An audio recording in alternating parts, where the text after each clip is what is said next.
Bien chicos, hoy día vamos a desarrollar en el curso de cívica el tema organismos internacionales y nacionales de protección a los derechos humanos, ¿no? Este es un tema importante, un tema claro que sí, por supuesto, un tema muy importante y que vamos a ir desarrollando poco a poco. Muy bien, los diferentes instituciones, organismos que a nivel exterior garantizan, protegen los derechos humanos. Muy bien. Tenemos en primer lugar la Declaración Universal de los Derechos Humanos. Esto es muy importante. Lo da la ONU en diciembre de 1948, donde se observan, por ejemplo, los derechos fundamentales. Muy bien. Por ejemplo, el artículo 1, todos nacemos libres e iguales, o el artículo 2, que dice no habrá distinción por motivo de raza, color, sexo, idioma, religión, opinión política o de cualquier otra índole social, política o económica. El artículo 3, todos tenemos derecho a la vida. El artículo 4, nadie está sometido a la esclavitud. Entonces, son 30 artículos muy importantes que la ONU da a conocer luego de terminada la Segunda Guerra Mundial. Recordemos que la Segunda Guerra Mundial fue un conflicto sumamente grave, cerca de 50 millones de muertos, y además en la Segunda Guerra Mundial se evidenció, ¿verdad?, una gran ensañamiento sobre algunos pueblos, por ejemplo el llamado Holocausto judío, donde los nazis habían pues planificado, ¿no?, toda una serie de maltratos, ¿no?, e incluso, ¿no?, intentar eliminar a todo el pueblo judío. Entonces, terrible, cuando se descubre luego los famosos campos de concentración, así es, y donde incluso después se supo de que los nazis habían organizado una conferencia, la llamada conferencia de Wannsee, donde ellos debatieron, hablaron, coordinaron cómo eliminar a los judíos. En la famosa conferencia de Wannsee, por ejemplo, se planteó en un primer momento la esterilizar a los judíos, así como se hace con perros, con gatos, con algunos animales, cosa que mueren los judíos y ya pues no tienen descendencia y ahí termina el pueblo judío, ¿no? Se planteó eso. Pero también en la misma conferencia de Wannsee hay un general nazi que plantea más bien que él estaba matando a los judíos de forma muy rápida y muy barata, metiendo a los judíos en grupos, en habitaciones y gaseándolos, ¿no? Llenando esas habitaciones con el dióxido de carbono, el humo del carro, ¿no? Entonces, y en 40-45 minutos ya los judíos estaban muertos. Una forma de matar rápida, barata, ¿no? Incluso sacaron cuentas cuántos al día, cuántos judíos podían matar mediante mediante el gas, y eso dio lugar pues a usar ese tipo de método en los llamados campos de concentración, ¿no? Campos de concentración como de Buchenwald, Sobibor, Auschwitz, entre otros, ¿no? Entonces el holocausto judío fue terrible, e incluso terminando la Segunda Guerra Mundial llegó a haber todo un juicio, ¿no?, algunos mandos nazis sobre este aspecto, y ahí incluso se elabora un nuevo delito, ¿no?, porque lo que habían querido hacer los nazis era matar a todo un pueblo, ¿no?, a todo el pueblo judío. Entonces y ahí se elabora el delito de genocidio, ¿no?, el delito de genocidio. Así es. Entonces, bueno, también en el caso de los japoneses, que ellos masacraron poblaciones chinas o incluso experimentaron con los chinos. Los japoneses, por ejemplo, en algunos pueblos arrojaban sacos de arroz, en algunos pueblos chinos, Los chinos emocionados, ¿no? Caramba, los japoneses, qué solidarios, ¿no? Piensan, ya ves, sí son gente, son buenas personas, ¿no? Y eran arroz contaminado, arroz con químicos, con sustancias, que justamente los japoneses querían saber cómo afectan a las personas. Entonces experimentaron con los chinos los japoneses, fueron también bien crueles. Entonces, debido a esos actos perversos, es que en 1948 la ONU da esta famosa Declaración Universal de los Derechos Humanos de 30 artículos. El gobierno peruano del presidente, el general Manuel Odría, obviamente aceptó, suscribió esta declaración. Así es, una declaración, ¿no? No tiene el rango de un tratado pacto, pero de todas maneras el Estado peruano lo reconoció. Muy bien, tenemos entonces ahí, ¿no? Los derechos son facultades que son protegidos por las garantías constitucionales. Claro, esto se vio en la clase de derechos humanos.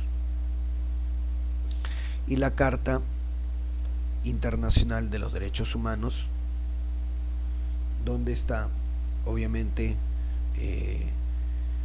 la Declaración Universal de los Derechos Humanos, que lo estamos viendo con los 30 artículos. Muy bien, claro que sí. Ahí está. Para conocer nuestros derechos, la idea también es informarnos y tomar conciencia, ¿no?, de los derechos que tenemos. Los pactos internacionales. En el caso de los pactos o tratados, como dice ahí entre paréntesis, son vinculantes. ¿Qué significa eso? O sea que el Estado peruano tiene que obedecerlos, ejecutarlos. En cambio, por ejemplo, una declaración es compartir, ¿no?, un punto de vista, aceptarlo, pero no necesariamente obedecerlo, ¿eh? En cambio, los pactos o tratados internacionales tienen otro rango. ¿Por qué? Porque son más formales en su aceptación. Por ejemplo, en los pactos o tratados no solamente lo acepta o lo firma el presidente, lo aprueba el Congreso. Lo aprueba el Congreso. Muy bien. Entonces ya tiene otro peso. ¿Ya? Y al ser vinculante, acuérdate esa palabrita, significa que el Estado peruano tiene que obedecerlo. Sí, como estamos viendo, en la Declaración Universal se protegen los derechos de primera generación. Recordemos que son las libertades cívicas y políticas, ¿no? El derecho a la vida, el derecho a la propiedad, a la libre expresión, el derecho a la seguridad, ¿no? Esos son derechos, recuerda, de primera generación, a la participación política. Recuerda que los derechos de primera generación se establecen de una u otra manera o se debaten luego de la Revolución Francesa. Luego de la Revolución Francesa. Y luego tenemos los derechos de segunda generación. Deuda se le pone entre comillas porque el Estado peruano tiene que garantizarlos. En el caso de los derechos de segunda generación, el derecho al trabajo, a la salud, muy bien, a la educación. Esos son los derechos de segunda generación, ¿no?, que comienzan a debatirse, a hablarse luego de la Revolución Mexicana. Luego de la Revolución Mexicana, ¿no? Así es. Muy bien, entonces justamente acá tenemos un poquito más desglosado, ¿no?, los derechos de primera generación, individuales, cívicos, políticos. Recuerda además que para los derechos de primera generación o derechos fundamentales, que también se le llama, en el caso del Perú, y como vimos ahí al inicio anotado, están las garantías constitucionales para proteger estos derechos de primera generación. Muy bien, entonces si una persona siente que están vulnerando, ¿no?, sus derechos fundamentales, puede ir al Poder Judicial, y si en caso desea también, luego del Poder Judicial, no queda satisfecho con la sentencia, qué sé yo, puede ir al Tribunal Constitucional. Luego tenemos los derechos de segunda generación, sociales, económicos, culturales, y luego los derechos de tercera generación, ¿no?, que tienen que ver con la solidaridad y el cuidado del medio ambiente. Así es. Recordemos que incluso ahora se debate de derechos de cuarta generación, que tendrían que ver bastante con lo que son el uso de la tecnología, ¿no?, las redes sociales, ¿no? Protección de la intimidad, el ciberbullying y estas cosas, ¿no? Así es. Muy bien. Tenemos a continuación la Corte Internacional de Justicia, ubicado en La Haya. A veces se le llama así, ¿no? La Corte de Justicia de La Haya se le denomina, ¿no? Por supuesto. Tenemos acá los detalles. Muy bien. Claro que sí. Sede La Haya, en Holanda. Muy bien. Dependiente de la ONU, por supuesto, de la Organización de Naciones Unidas. Perfecto. Y se fundamenta en el derecho internacional. Se funda en 1945, ¿no? Este tribunal internacional solo pueden acudir personas jurídicas. Profe, ¿quiénes son personas jurídicas? Países. No pueden ir personas comunes y corrientes, o sea, personas naturales no.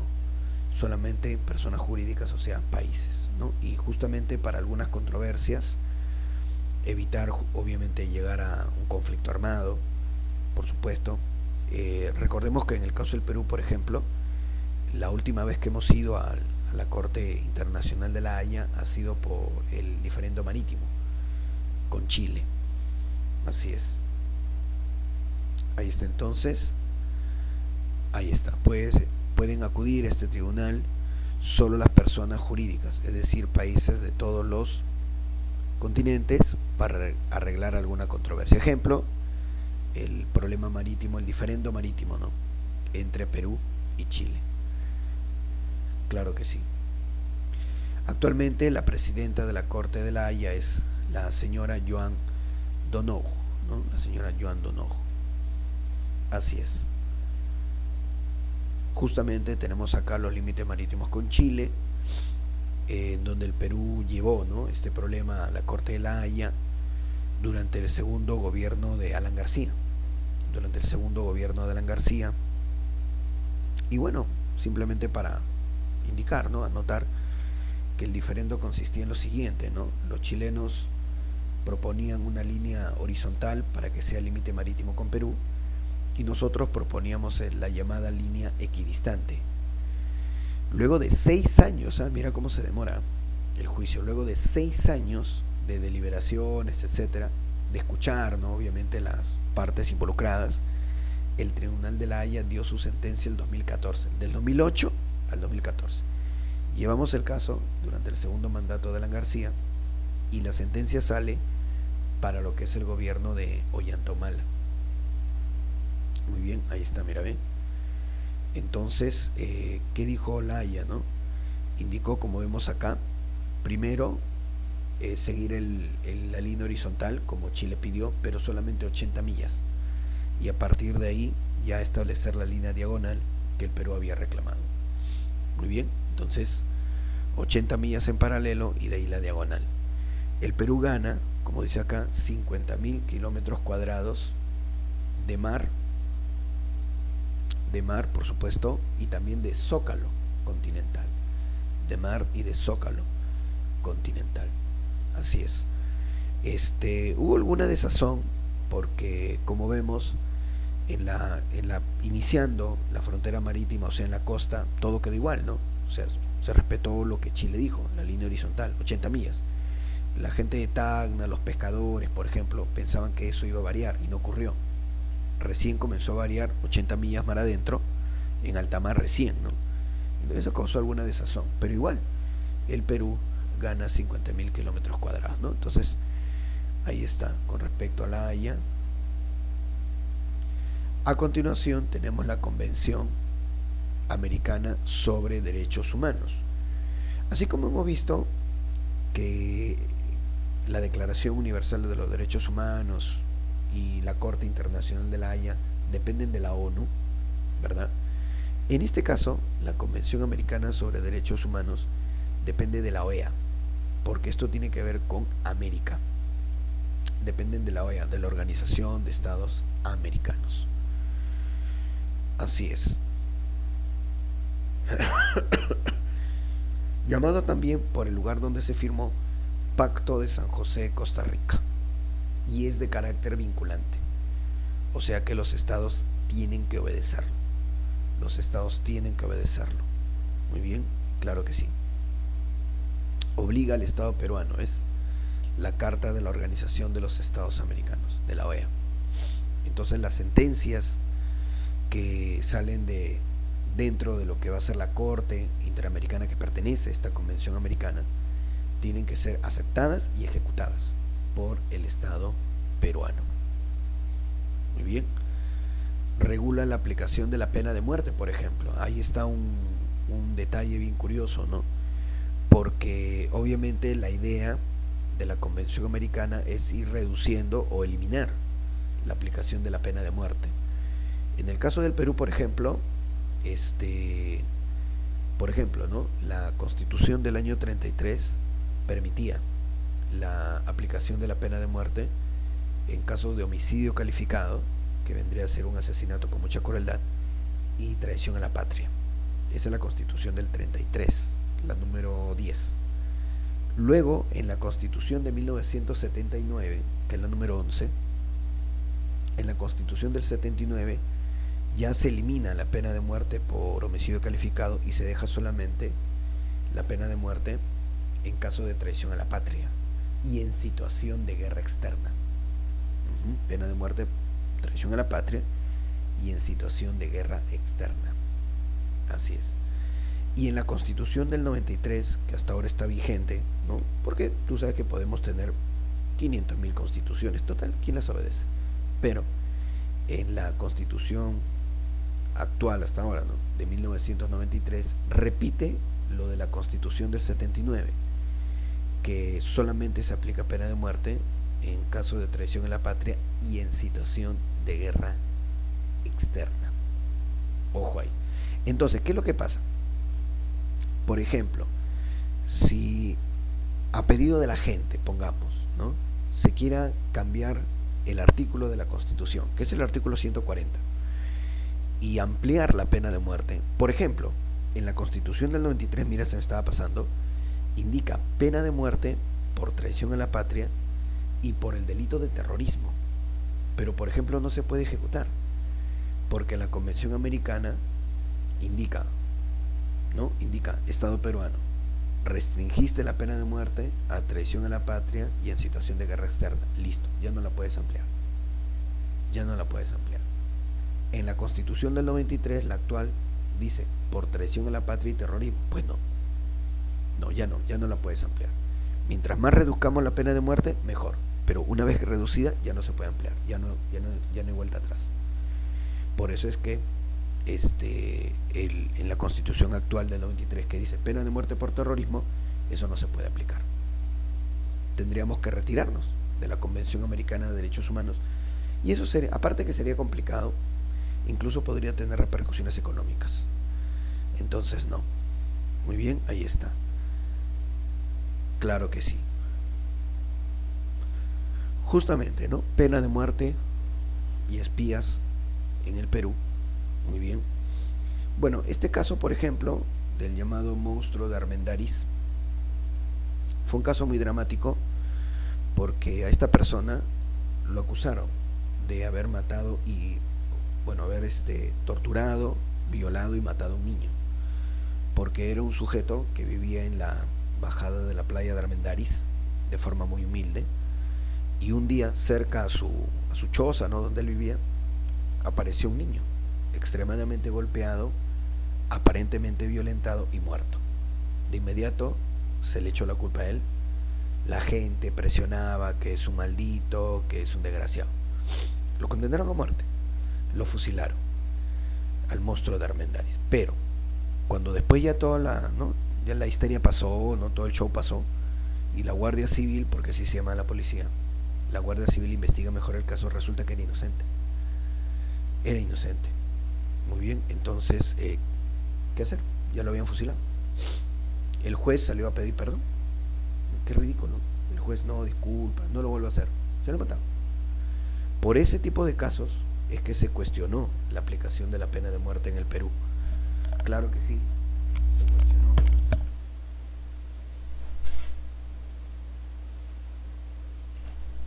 Muy bien. Entonces, así es la cosa. Y bueno, El último ejecutado por pena de muerte en nuestro país es este joven, ¿no? Todavía, Julio Vargas Garayar. Julio Vargas, él fue ejecutado en 1979, antes que se promulgue la Constitución de 1979. Así es, él se encontró que él estaba proporcionando información a los chilenos, ¿no? Y obviamente fotos y una serie de informaciones, y se le acusa de traición a la patria y se fusila. Muy bien, fue el último fusilado, la última persona ejecutada por pena de muerte en nuestro país. Recordemos que la pena de muerte en el Perú solo se ejecuta por fusilamiento, ¿ya? Antes, en el virreinato, se habían otras maneras, ¿no?, de pena de muerte: decapitación, ahorcamiento o incluso desmembramiento, ¿no?, lo que le hicieron hacer a Tupac Amaru. Pero ya en la etapa republicana, cuando se ha ejecutado la pena de muerte, siempre es fusilamiento. Y han habido otros casos, mira, han habido otros casos. El último caso de espionaje, de traición a la patria, fue el 2015, en el gobierno de Ollanta Humala. Profe, ¿que lo fusilen? No, porque recuerda que la Constitución del 79 y la actual dicen traición a la patria, pero en situación de guerra externa. En situación de guerra externa. ¿Estamos en guerra externa? No. Así es que preso nomás. Si estuviéramos en guerra externa, sí, fusilamiento, ¿no? Pero no estamos en guerra externa. Entonces, de esa manera, ¿no? Claro que sí. Muy bien, entonces se va configurando de esta manera. Tenemos a continuación la Corte Interamericana de Derechos Humanos, que pertenece a la Convención Americana de Derechos Humanos, por supuesto. La Corte Interamericana, ahora, siempre recordando, la Declaración Universal de Derechos Humanos y la Corte Internacional de la Haya dependen de la ONU, y la Convención Americana de Derechos Humanos y esta Corte Interamericana dependen de la OEA, de la Organización de Estados Americanos. ¿Está bien? Profe, en la Corte de la Haya solamente pueden acudir personas jurídicas, o sea, países. Acá en la Corte Interamericana también, sí, pero, y ahí está la cuestión, también pueden acudir acá a la Corte Interamericana, también pueden acudir personas naturales, pero previo tienen que ir a la Comisión Interamericana de Derechos Humanos, sí. O sea, sí pueden ir personas naturales, pero previamente tiene que haber ido a la Comisión Interamericana. Acá tenemos entonces personas jurídicas, está escrita la OEA, casos de violación de derechos humanos por parte de los estados, ejércitos, fuerzas militares, qué sé yo. Así es, 7 jueces, sede San José, Costa Rica. Y como te digo, sí, van personas jurídicas, países, pero también pueden ir personas naturales, pero previamente tienen que ir a la Comisión Interamericana de Derechos Humanos. Ahí está. Muy bien, integrada por 7 miembros, promueve los derechos humanos, perfecto, sede en Washington, lleva caso de personas naturales a la corte, ¿no? Claro que sí. Entonces, por supuesto, polémico, muy polémico, también. En muchos casos, por ejemplo, se ha llevado los casos de gente acusada de terrorismo o incluso terroristas, ¿no? Y supuestamente para defender los derechos humanos. Bueno, se presta para la polémica esto. Luego, ahí está, ¿no? La Comisión Interamericana de Derechos Humanos. Esta comisión es la que permite que personas naturales puedan llevar su caso ante la Corte Interamericana. Y bueno, luego tenemos la Carta Democrática Interamericana. Supuestamente esta carta debe garantizar la democracia, pero no garantiza nada, es un fiasco. Se firmó el 2001 en Lima, al término del gobierno de Alberto Fujimori, ¿no? Un gobierno autoritario, para muchos dictatorial. Se firma la Carta Democrática con mucha expectativa, que la Carta Democrática va a ayudar a preservar la democracia. No, mentira, falso. Tenemos 2 dictaduras, o más incluso, ¿no? La de Cuba, con Carlos Canel, ¿no? Y la de Venezuela, con Nicolás Maduro. ¿Qué hace la Carta Democrática? No hace nada. No hace nada, está pintada en la pared. Entonces se firmó la Carta Democrática, pero no funciona, así de simple.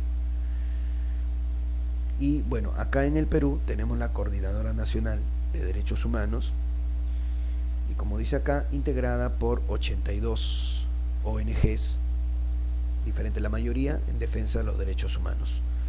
Lógico, porque también, por ejemplo, está ASPEC, que es la Asociación de Protección del Consumidor. Muy bien, lógico. Tenemos acá APRODE, por ejemplo, y tenemos acá Manuela Ramos, ¿no? Para lo que es la defensa del feminismo, ¿no? Y la búsqueda de igualdad, según ellas. Muy bien, chicos, vamos entonces a llegar hasta acá. Perfecto. Siempre recuerden que deben solucionar los cuestionarios, tanto de cívica como de historia universal, porque siempre es bueno tener notas de ustedes, ¿ya? Nos vemos, cuídense bastante. Abríguense, mucho frío.